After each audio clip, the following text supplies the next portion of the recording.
मजहब नहीं सिखाता आपस में बैर रखना, हिंदी है हम, पता नहीं हिंदुस्तान हमारा। मैं सत्ता पक्ष से सवाल करना चाहूंगी, सुजलाम सुफलाम का अर्थ है, सुनिए, सुजलाम कैसे होगा जब किसान बर्बाद होगा तो जब जम्मू कश्मीर की एक बच्ची हिंसक अत्याचार का शिकार होती है, अटल बिहारी वाजपेयी जी राजधर्म निभा रहे थे, अभी मुस्लिम तुष्टीकरण कर रहे थे।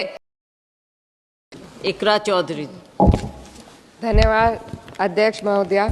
आज हमारे राष्ट्रगीत के 150 वर्ष पूरे होने पर हो रही महत्वपूर्ण चर्चा में गर्व के साथ एक भारतीय होने के नाते मैं अपने विचार रखना चाहती हूँ।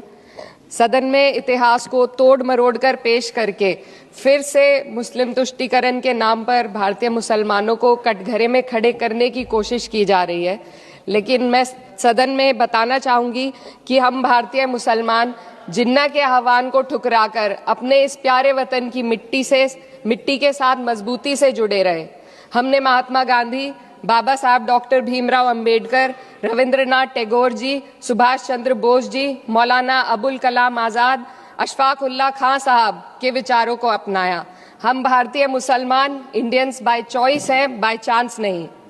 वंदे मातरम के किन छंदों को राष्ट्रगीत के तौर पर अपनाया जाए, यह फैसला सर रविंद्रनाथ टैगोर और सुभाष चंद्र बोस जी जैसे नेताओं के परामर्श के बाद हुआ।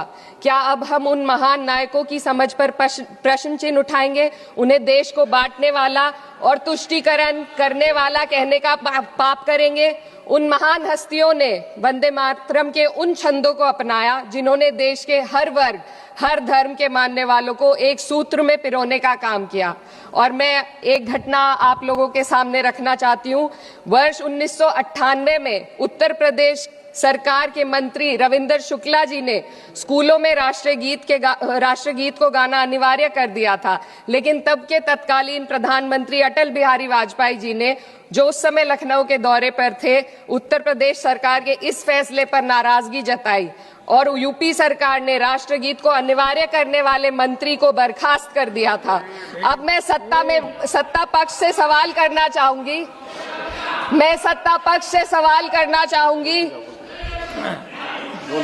बोलने दीजिए।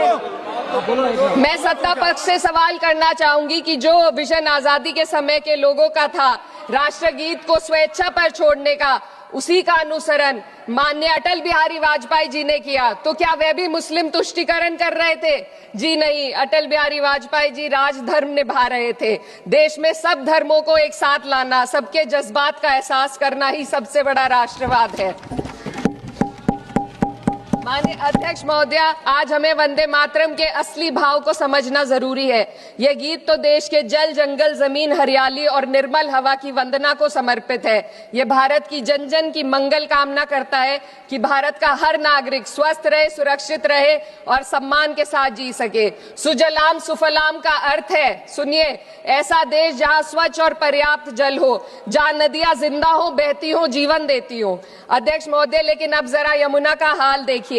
दिल्ली प्रदूषण नियंत्रण समिति की 2025 की रिपोर्ट बताती है कि यमुना के कई हिस्सों में बीओडी स्तर 127 mg पर लीटर है तक पहुंच चुका है, जबकि किसी जीवित नदी के लिए ये 3 mg पर लीटर से कम होना चाहिए। ये सिर्फ नदी का संकट नहीं है, ये किसान का संकट है। नमामि गंगे के नाम पर हजारों करोड़ रुपए खर्च हो गए, लेकिन सच्चाई ये है कि आज भी गंगा और यमुना के किनारे किसान मजबूरी में उसी जहरीली पानी से खेती कर रहा है। वही जहर अनाज में उतरता है और वही जहर किसान की जिंदगी को धीरे धीरे खत्म कर देता है। अध्यक्ष महोदय, जब पानी जहर हो जाएगा तो सुजलाम कैसे होगा? जब किसान बर्बाद होगा तो सुफलाम कैसे होगा?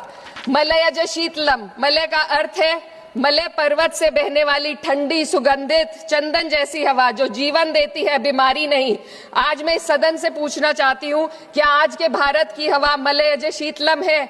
नहीं अध्यक्ष जी, बस संसद से बाहर कदम रखिए, एक गहरी सांस लीजिए। ये चंदन की महक नहीं, ये जहर है जो आपके हमारे फेफड़ों में उतर रहा है। दुनिया के 20 सबसे प्रदूषित शहरों में से 13 भारत में है। दिल्ली की हवा में सांस लेना मानो रोज 20 सिगरेट पीने जैसा हो। भारत हर साल सर्दियों में जहरीली हवा के प्रकोप में घिर जाता है, AQI गंभीर स्तर पर आ जाता है, ठंडी हवा का सपना अब गैस चेंबर की हकीकत बन चुका है। हम वो देश हैं जहां सरकार प्रकृति पर बने गीत का मान मर्दन तो करती है, पर उसी प्रकृति, जंगल, हवा, पेड़ को बचाने वाले कानूनों को धीरे धीरे खुद ही खत्म कर रही है। ये है आज के हमारे मलयज शीतलम की अफसोसजनक सच्चाई। अगर हम हवा को साफ नहीं कर पाए तो न सुजलाम बचेगा न सुफलाम बचेगा। माननीय अध्यक्ष महोदया, सस्य श्यामलम का अर्थ है ऐसा देश जहां उपजाऊ जमीन हो, जहां खेत फसल से भरे हो और किसान कर्ज और निराशा में न डूबा हो।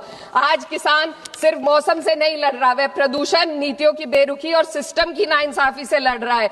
एक तरफ कॉर्पोरेट के लोन माफ होते हैं, दूसरी तरफ किसान को उसकी वाजिब MSP भी नहीं मिल पाती है।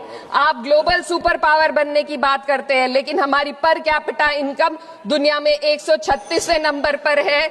हम अपने छोटे पड़ोसी देश से भी पीछे हैं। हमारे लोग $2,500 तक भी नहीं कमा पा रहे एक साल में, और जिन अरबपतियों की ये रक्षा करते हैं वो इतना पैसा एक सेकंड में कमा लेते हैं। आज वंदे मातरम को बुनियाद बनाकर राजनीति की जा रही है, लेकिन जमीन पर जंगल पूंजीपतियों को सौंपी जा रही है, आदिवासियों को उनके घरों से उजाड़ा जा रहा है।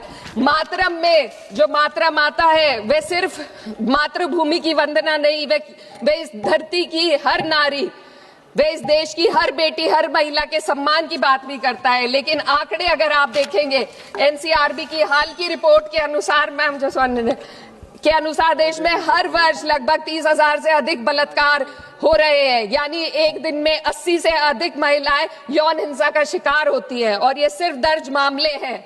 जब जम्मू कश्मीर की एक बच्ची हिंसक अत्याचार का शिकार होती है, जब सत्ता से जुड़े लोगों पर आरोप लगते हैं और कार्रवाई वर्षों लटक जाती है, जब उन्नाव की पीड़िता लखनऊ के दरबार में इंसाफ को लेकर अपनी जान देने पर आमादा होती है, जब बिल्किस बानो के अपराधियों का सरकार के लोग द्वारा स्वागत किया जाता है, तो ये घटनाएं वंदे मातरम की आत्मा पर चोट पहुंचाती है।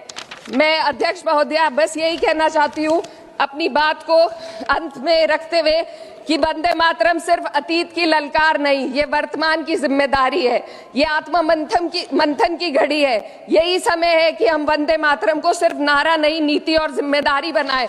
और अपने जज्बात को मैं आलमा इकबाल साहब के तराना हिंद के साथ इस सदन में रखना चाहती हूँ कि सारे जहां से अच्छा हिंदुस्तान हमारा, हम बुलबुले हैं इसके, ये गुलसिता हमारा, मजहब नहीं सिखाता आपस में बैर रखना, हिंदी है हम, वतन है हिंदुस्तान हमारा। श्रीमती लवली आनंद, श्रीमती